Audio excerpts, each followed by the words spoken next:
আসসালামু আলাইকুম প্রিয় দর্শক, জানিয়ে দেব আজকের বিশেষ খবর। আপনাদের সাথে আছি আমি তানজিদ হুসাইন।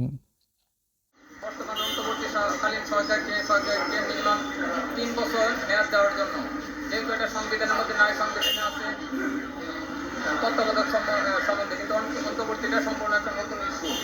আমরা চাই দ্বিতীয় হচ্ছে যে ছাত্র জনতাকে নির্বিচারে হত্যার দায়ে বাংলাদেশ আওয়ামী লীগকে নিষিদ্ধ এবং নিবন্ধন বাতিল।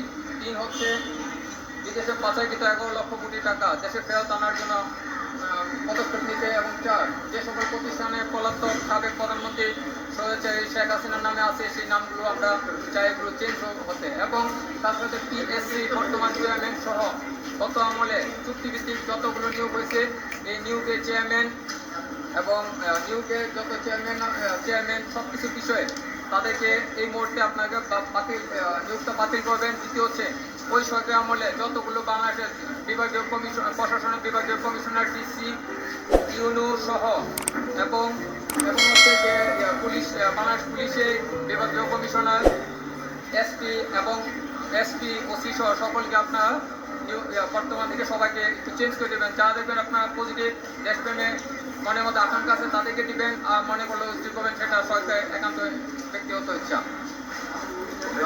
কোন কোর্টে করলেন এবং শুনানি কবে? আমরা মামলা আদালতে মূল ভবনে 15 নম্বর কোর্টে করেছি। আচ্ছা, শুনানি ইনশাল্লাহ আগামীকালকে সকালে। আজকে আমরা মেনশন করলাম, মামলা হাইকোর্ট বলছেন আগামীকালকে ইনশাল্লাহ শুনানি হবে।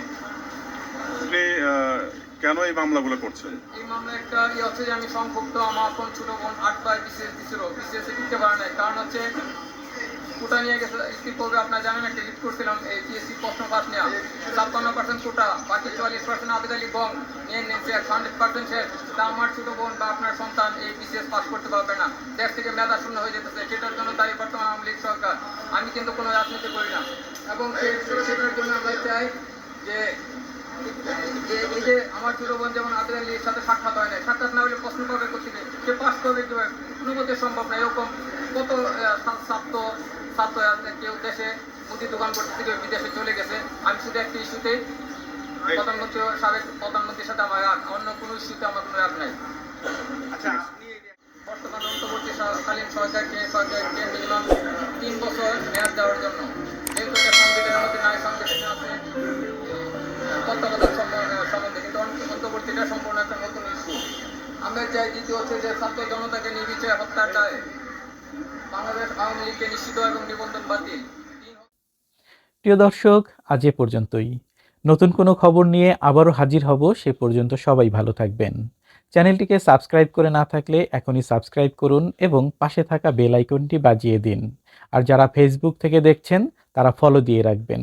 এতে সবার আগে আপডেট নিউজ পেয়ে যাবেন আপনার নোটিফিকেশনে। আসসালামু আলাইকুম।